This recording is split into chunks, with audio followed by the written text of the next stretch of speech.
Yeah, what's up? Abrahadabra. This is Chakra Zulu, and I'm here to give a divine dissertation this morning.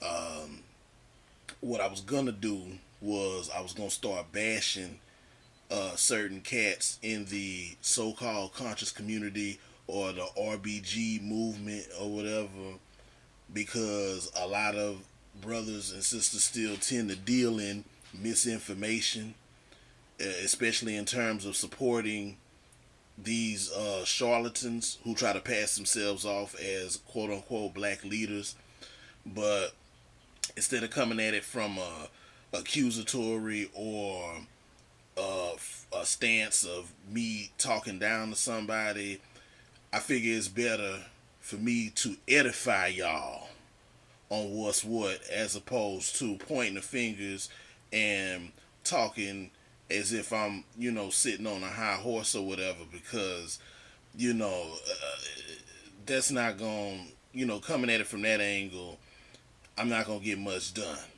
and I don't want to turn people off to the information just because I feel a certain way about it, excuse me. So, like for instance, like dealing with certain charlatans. You got a lot of cats in the RBG movement, the conscious community, who still support cats like Farrakhan.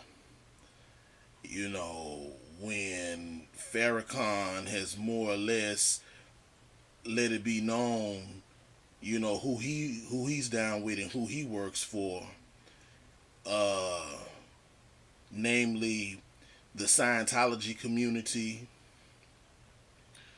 uh, the so-called Jews who he supposedly denounces. At one point, he even admitted he was half Jewish and whatever. Um, as far as him being down with the Illuminati program, if you will, you know,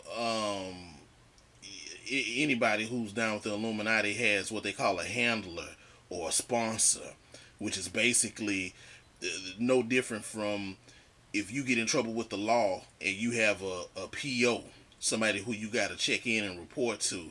And I've seen his handler, and the way they were sitting in that one picture, they were sitting like, a dude and a chick would sit. Like if a dude's sitting here and his chick is sitting in front of him and he's got his arm around her or whatever, that's how they were sitting. But Farrakhan was sitting on the inside of this dude or whatever.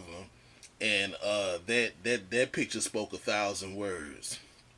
I'm not gonna take too long with this, because again, I don't want to turn anybody off and I don't want to lose anybody along the way. So I'm gonna just break this down into a series of segments, so that way you don't have to worry about losing certain pieces of information while trying to accumulate others. So again, with this dude Farrakhan, I mean, he's a liar and a hypocrite. There was one time he was on, I think it was 2020 a Nightline or something. This is way back in the 90s. He's talking to the interviewer. I don't know if it was Hugh Downs or Dan Rather. It's all the same to me. It doesn't even really matter. But what they got on his case about was him making anti-Semitic remarks, being, anti-Jewish, this and that and the third. And he sat up and said, "Oh, well, no, I've never said anything anti-Semitic. I've never said anything unsavory about Jewish people and this and that and the third." And the interviewer was like, "You sure about that?" He was like, "You can pull up whatever footage you want.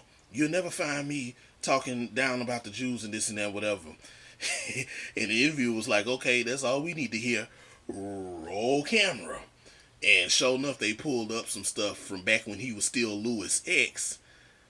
And everything was Jew this, Jew that, and whatever. And so my point is, it's not even about you being anti-Semitic or you having a problem with the Jews. It's the fact that you sat up and lied.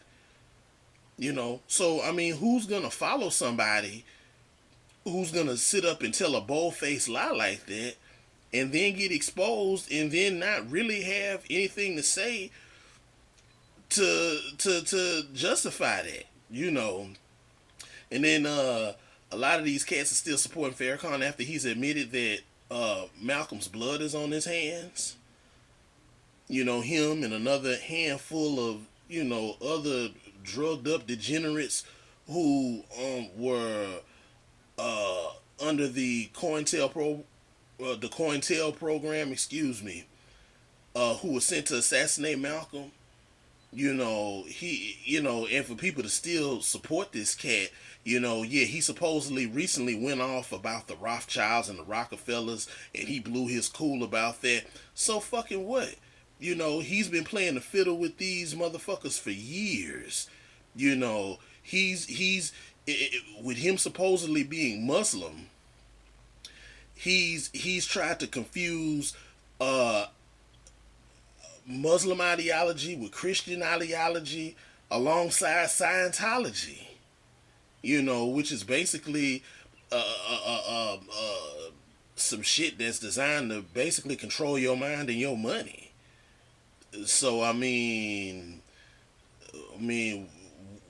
all you got to do is look it up. I tell people all the time, and I tell people on the videos all the time. If you don't believe it, look it up. The information is available to you, like it's available for me.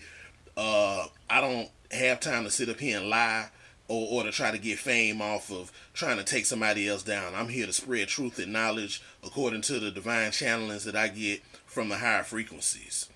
So, again, that's my take on just that one dude. And I'm going to be sending a whole other bunch of series out probably in the next few minutes, you know, because that's where I'm at with it right now. But I'm cutting this one off because, like I said, I don't want to take too long with it. So, again, I appreciate the love and support. I appreciate the hate and the backlash. So, abracadabra.